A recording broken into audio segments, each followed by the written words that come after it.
Halo Sobat Kreatif, selamat datang di sharing session kita Shoot the Hustle. Kali ini adalah episode spesial karena ini menggabungkan antara ngerol juga youthpreneurship. Yang ini cuma ada setahun sekali, jadi spesial banget. Dan kita di sini kedatangan tamu yang super spesial juga karena dia bukan hanya sineas, bukan hanya sinematografer tapi juga eksekutif produser. Siapa lagi kalau bukan Karangga Kusmolendra.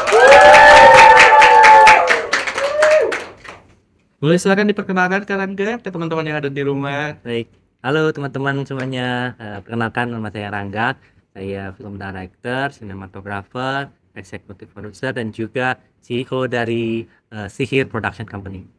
Oke teman-teman, dan yang perlu kalian tahu yang bikin tambah spesial di episode kali ini adalah Karangga ini udah banyak mengerjakan proyek unik dan eksploratif. Mungkin Karangga bisa ceritakan ke kita gimana nih awalnya bisa terjun ke dunia film dan kreatif industri dan sampai akhirnya bisa jadi eksekutif produser.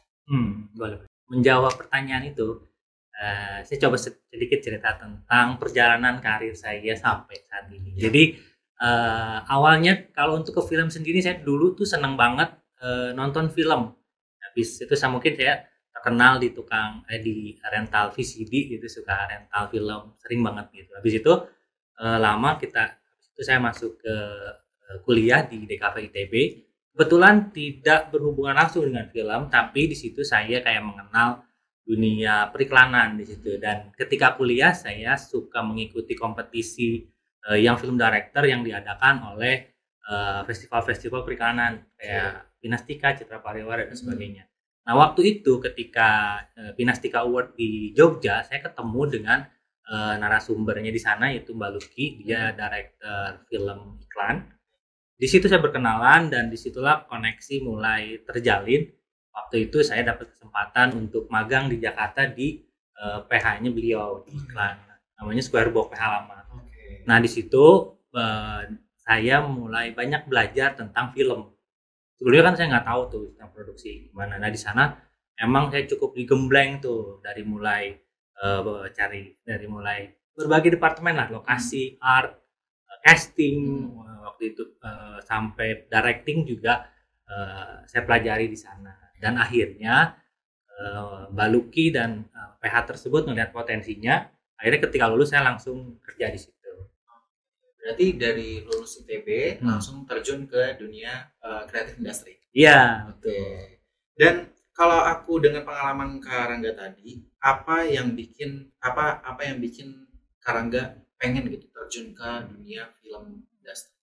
Sebenarnya gini, saya tuh ya tadi saya senang banget nonton film. Habis di situ tuh saya banyak sekali mendapat influence dari film-film yang saya tonton. Kebetulan saya senang nonton anime Jepang gitu, jadi budaya Jepang saya cukup cukup suka, dan akhirnya itu membuat saya pengen ke Jepang. Dan begitupun industri film di Amerika, Hollywood, jadi kayak saya pengen ke Amerika gitu. Nah, di situ poin dari saya adalah saya melihat bahwa film itu menurut saya adalah sebuah media penyampai pesan yang sangat efektif, menyampaikan culture dengan efektif pula, sehingga kita yang menontonnya kayak tergerak untuk melakukan sesuatu gitu. Sangat film bisa menginspirasi dan sebagainya gitu. Dari situlah saya pengen pengen belajar bikin film deh gitu, karena emang se-powerful itu gitu film gitu. Gitu. Kalau tadi aku kutip salah satu kutipan dari Karangga bahwa film itu adalah inspirasi. Setiap sepak terjang karir seseorang itu pasti ada inspirasinya ya kan. Betul. Figur inspirasi yang menginspirasi Karangga untuk terjun ke karir Karangga sekarang itu ada nggak sih? Sebenarnya kalau figur sendiri lebih ke film director kali. Jadi kalau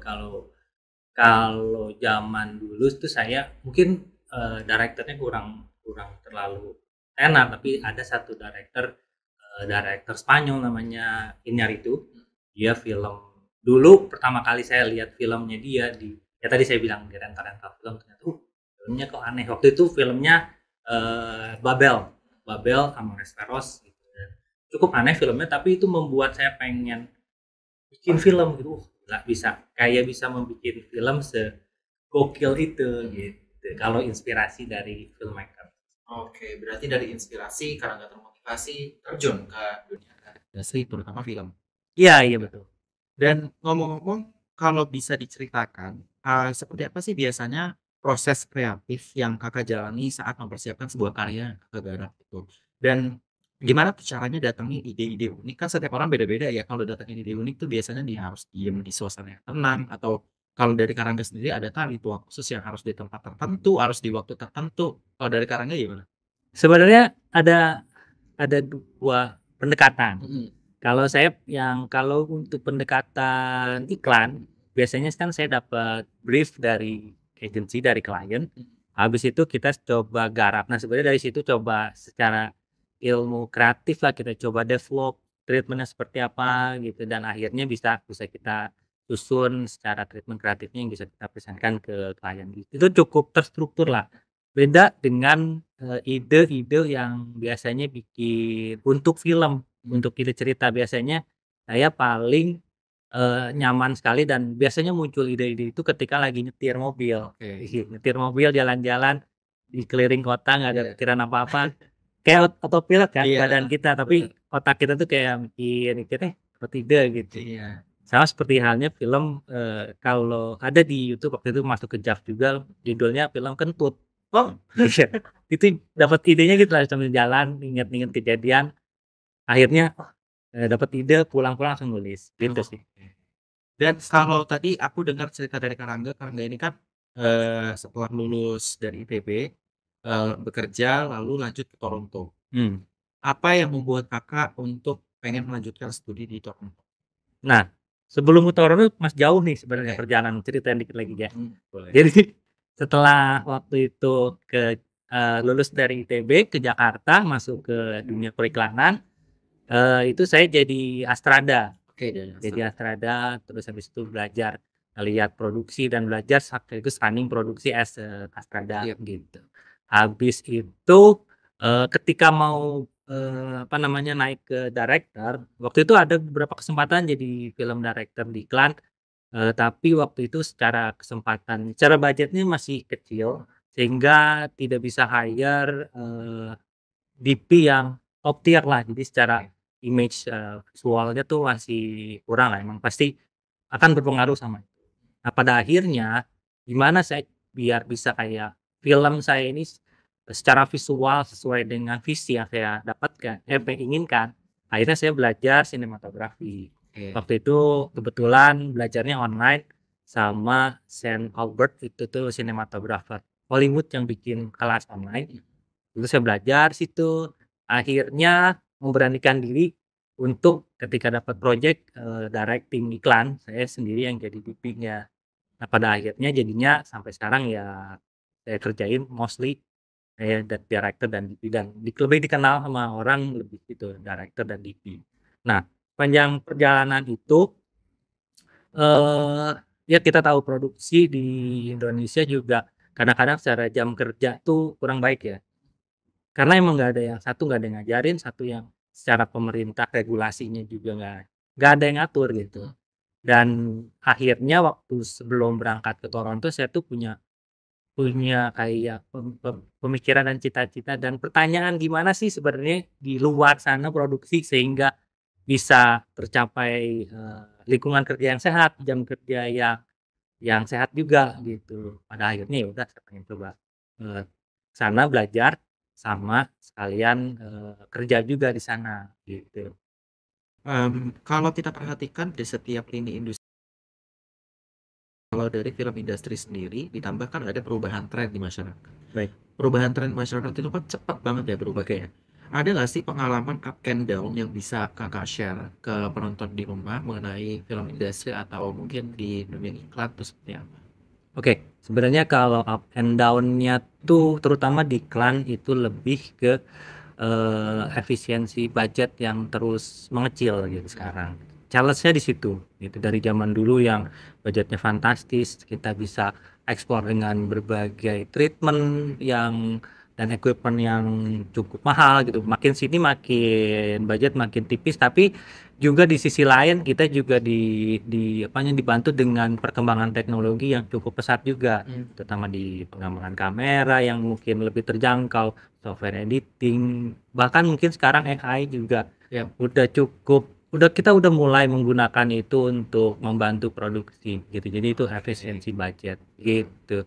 Kalau untuk up and down-nya. Jadi sebenarnya up and down selalu ada, cuman gimana caranya kita sebagai apa namanya manusia yang bergerak di industri itu terus beradaptasi dan belajar sehingga bisa tetap namanya catch up dengan perkembangan industri dan challenge-nya itu sendiri. Kalau ngomong-ngomong soal produksi atau project yang pernah kakak garap, ada nggak sih film atau project yang paling berkesan dari awal karir kakak sampai sekarang? Kalau aku tadi sempat lihat-lihat di Instagram kakak kan ada yang namanya Lab Rekayasa. Rekayasa sihir. Oke, boleh dijelaskan kak tentang itu? Oke.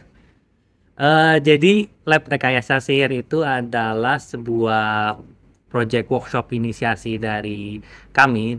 Kebetulan pas ketika saya pulang dari Toronto itu saya bikin PH namanya Sihir. Nah, kita bikin acara workshop di situ yang pengen memberikan ilmu untuk para filmmaker di Indonesia dan bentar, saya coba balik dulu inspirasinya kenapa bikin Rekayasa Sihir ya. boleh.